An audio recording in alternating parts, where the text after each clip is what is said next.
This happened to me the weekend of Halloween, and I personally don't like talking about it, but my friend told me to share it to get it off my chest. A friend and I were invited to a house party for college students in the richer area of town, so the house was huge, with a large yard and a pool area. The party had a somewhat naughty theme. My friend dressed as a sexy nurse, and I went as a belly dancer. Most of the party took place inside the house, and there were around 70 people, but the place was spacious, so it wasn't hard to move around. I'm not much of a drinker, but I did have some juice that was available. Some friends pulled my friend and me over to take pictures, so I set my drink down. After what felt like an hour of taking pictures, I found my cup and took another sip, not even thinking about the fact that I had left it unattended for a while. Then a man, who looked to be in his late 20s or early 30s, approached me. He mentioned my boyfriend's name and said my boyfriend had been trying to call me. That's when I realized I didn't have my phone on me. I respect my boyfriend a lot, and we always make sure to stay in contact with each other. Since he had to work that night, I had promised to check in, but I had just forgotten. The man told me it was urgent and said I could use his phone to call my boyfriend in one of the rooms. Without thinking, I followed him. If my boyfriend was trying to reach me, I assumed something must be wrong. As soon as we entered the room, I started to feel winded, like I had just run a mile. The man closed the door behind me, sat me on the bed, and handed me his phone. I felt weaker by the second, like I had a sudden migraine, and I couldn't even make the call. He helped me lie down, and within seconds, I was out cold. I woke up later, unsure of where I was or what had happened. I found my friend rubbing a napkin on my stomach and yelling. It took me a moment to come back to reality, and I realized I was in a bedroom with my friend cleaning something off me. That's when I had a panic attack, realizing I might have been assaulted. My friend calmed me down and told me that hadn't happened. She explained that she couldn't find me anywhere and assumed I was in the bathroom. But after some time passed and I still didn't show up, she started looking for me. Eventually, she checked the bedrooms and found me lying in bed, unconscious, with the guy doing something near my belly button. Apparently, he was playing a drinking game with my unconscious body, sucking alcohol out of my belly button, licking salt off my chest, and kissing my lips. She didn't know how long it had been going on, but I felt sick at the thought and even gagged. Thankfully, my boyfriend got off work early after my friend told him what happened. He came to pick me up while my friend asked around about the guy, but no one seemed to know who he was or recognized him. I was taken to urgent care and checked out. Thankfully, nothing was seriously wrong, and the drug in my drink didn't cause any lasting harm beyond knocking me out. I wish the story ended there, but it didn't. I started receiving texts from a random guy. At first, the messages were just random questions and I ignored them. But then he sent me a picture of my torso and began saying creepy things, giving me the impression that he was stalking me. This is still happening today. He texts me randomly. I've thought about trying to bait him to finally catch him with backup, but I'm not sure how smart he is or what he might do to me if things don't go as planned.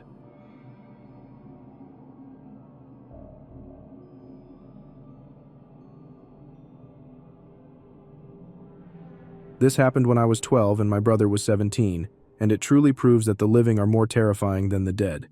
I think about it every Halloween. This is not a paranormal story. The community I grew up in was mostly Hispanic, so the folklore of La Llorona was very popular, especially around Halloween. For those who don't know, the myth of La Llorona is about a woman who married a rich man and had a seemingly perfect life, but then her husband cheated on her. In her grief, she took her children to a river and drowned them. When she realized what she had done, she threw herself into the river and drowned as well. However, she couldn't pass into the afterlife without her children, so she roams the river, searching for them. If she spots living children, she's said to grab and drown them to take them to the afterlife with her. The story is often told to keep kids from playing near the river. That year, most of my friends were too cool to go trick-or-treating and had planned a party instead. I was really disappointed, so I asked my brother if he would take me trick-or-treating. He agreed, and we went out while it was still light so I could make it to the party later. Since we went out early, not many people were ready to hand out candy, so after a disappointing trek, we started walking back home. On our way, we passed a park with a river running next to it. On Halloween, older teens would often gather at this park, hoping to catch a glimpse of La Llorona. It was a well-known tradition in our town that continues to this day. There weren't any kids or teens at the park yet, but there were people putting on a La Llorona play. We decided to stop and watch. There wasn't much of an audience. It was just us and a few kids who seemed to be part of the group putting on the play. They weren't in costumes and didn't have trick-or-treating buckets. As we sat down, a woman approached us and asked if we were trick-or-treating. I told her we were, and she dropped a small comic book into my trick-or-treat bag, smiling kindly. The play began, but I quickly got a strange feeling that something was off. The woman playing La Llorona pointed at my brother and me in the tiny audience and asked what religion we were. My brother replied, Roman Catholic. She then told us that La Llorona was also Roman Catholic and was burning in hell for her sins and for rejecting Jesus. She added that Halloween was an evil holiday and that everyone who celebrated it would burn forever. The play got progressively weirder, including a scene where La Llorona talked about abortion and held up a fake fetus, pretending to eat it. My brother and I decided to leave, but as we got up, the people started yelling at us to sit back down. We kept walking, but they followed us down the street. My brother grabbed my hand and started running, fearing they might harm us. When we reached our street, about 3 of them were still following, shouting that we were going to hell and that we needed to accept Jesus. We quickly went inside, and my brother locked the doors. He then ran around the house, making sure all the windows and doors were secure, before calling our dad at his office. Dad told us to call the police, and he said he'd be home in 15 minutes. When my dad arrived, the group was still outside, chanting and singing some prayer asking God to save our souls. My dad shooed them away, warning them that the police were on their way. They were undeterred and kept chanting until the police arrived and threatened to arrest them. I was so shaken by the whole event that I decided not to go to the party after all. Instead, I stayed home, organized my Halloween candy, and set aside all the Snickers bars for my brother as a thank you for taking me trick-or-treating. Snickers were his favorite. My mom ordered pizza, and we sat down to watch Halloween Town. As I sorted my candy, I came across the comic book the woman had dropped into my bag. I opened it, and what I saw truly horrified me. The comic was a propaganda piece about a little boy who went to a haunted house, got hit by a car on his way home, and went to hell because he hadn't found Jesus. The story scared me deeply, and for weeks I had nightmares about both the event and the comic book. Years later, I asked my mom if she remembered the incident. She said she couldn't forget it and that she and my dad had called the police several times afterward. For years, the group left envelopes with my brother's and my name on them, containing more creepy comic books and handwritten notes about how they were praying for us. They also sent invitations to join their church and made bizarre promises like baking us cakes, anything to entice us as kids into their church. To this day, we have no idea how they knew our names or who wrote the letters. It still creeps me out that they did this.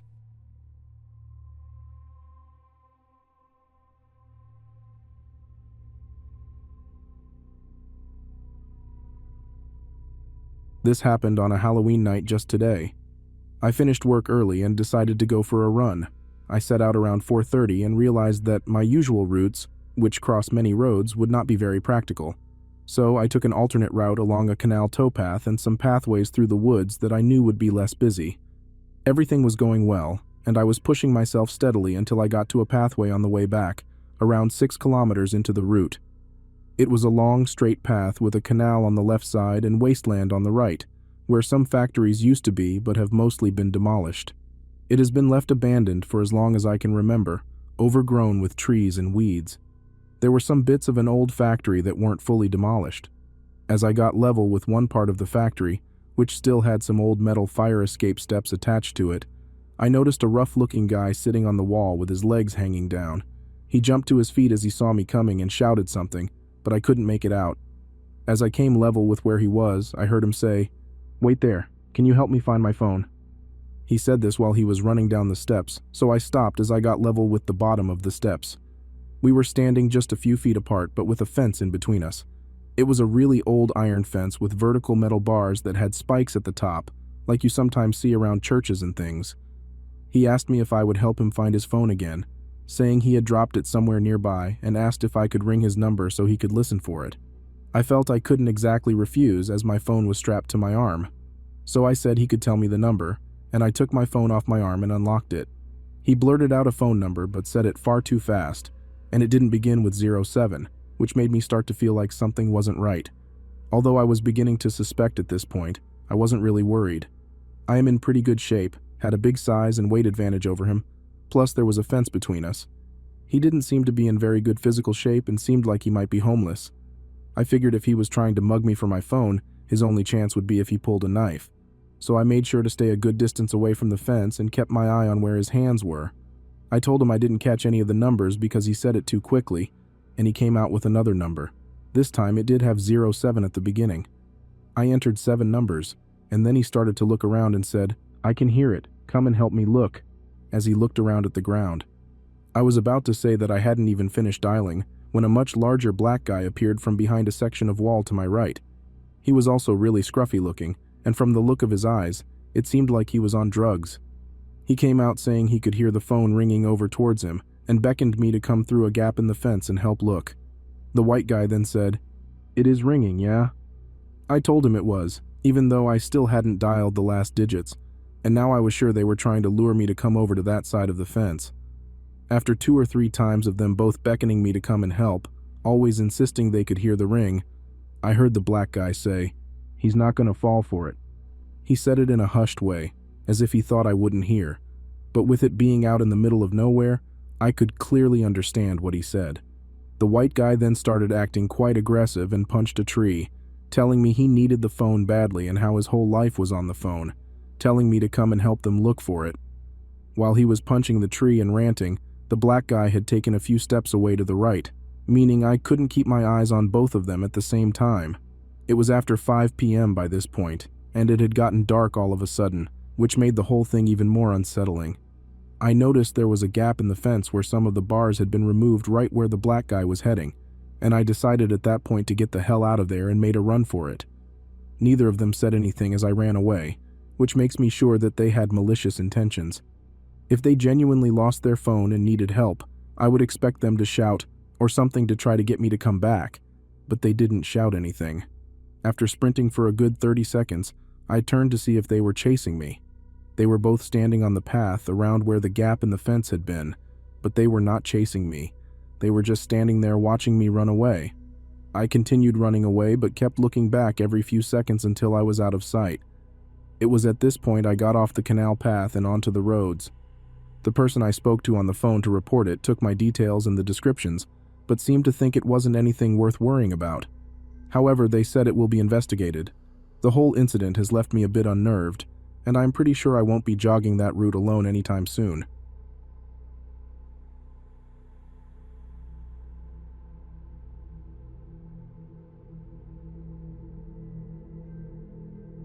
This incident happened to me last year on Halloween.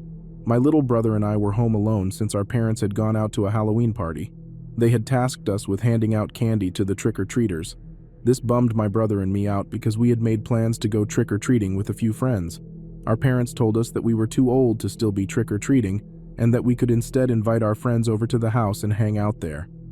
My friends declined my invitation to come over because they still wanted to go trick-or-treating, so that left me home alone with my brother, handing out candy. A lot of people stopped by our house, and by 10 almost all the candy was gone. My brother and I decided that we'd eat the rest. We were sitting on the couch watching a scary movie, stuffing ourselves with candy when there was a knock at the door. I stormed off the couch wondering who the heck could be knocking on our door this late. I assumed that it was just some late-night trick-or-treaters.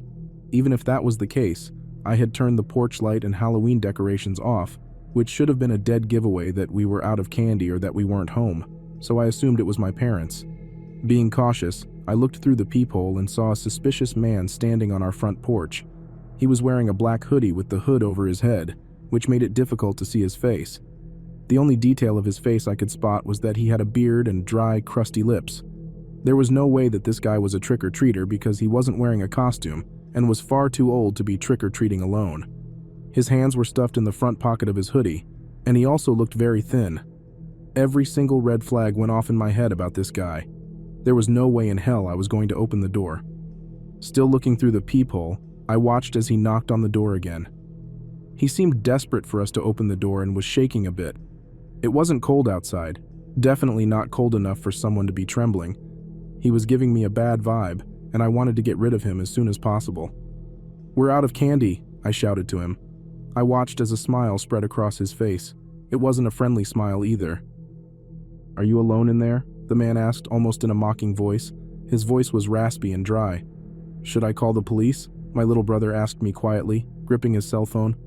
The man let out a low grumble and said, "Sounds like you're not alone in there." I continued to watch him through the peephole.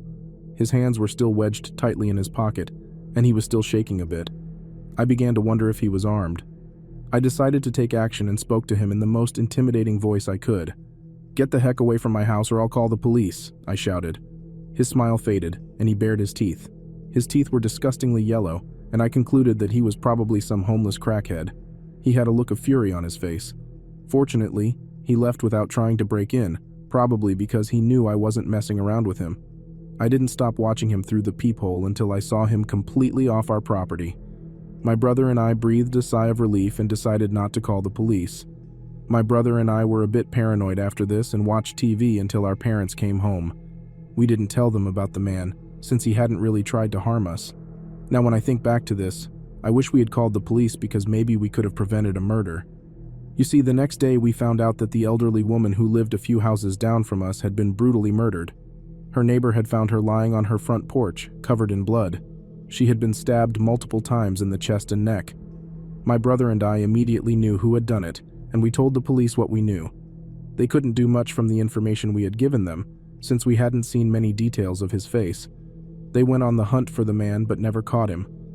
I blame myself for that poor old lady's murder because I could have prevented it from happening just by calling the police. I think the most disturbing thing of all is the fact that he didn't take anything from the old lady's house.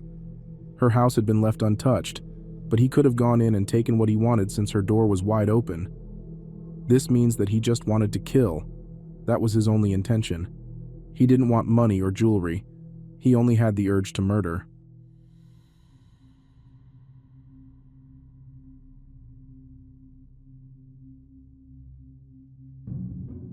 Two years ago, my boyfriend, our best friend, and myself all attended a Halloween party for a college we did not go to. We knew very few people at this party, and at the time of this event, they had all either left or passed out drunk. As most college parties do, people tend to get way too trashed way too early in the night.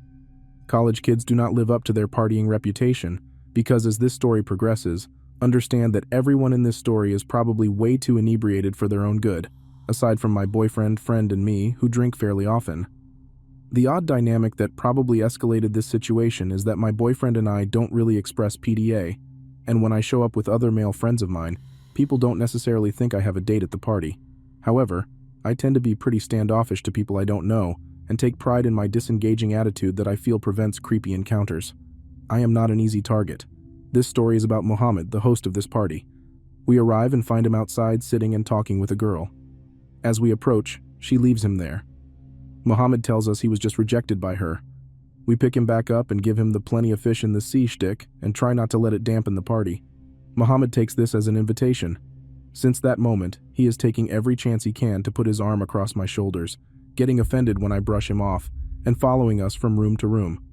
Mohammed is absolutely trashed before we even start drinking, so we are hyper-focused on his attempts. We are still just trying to party, so every time he followed us we would delicately leave the room, only for him to tag along not only a few seconds later. Our suspicions are confirmed when we're gathering information on our beloved host. We find the girl who had rejected him earlier.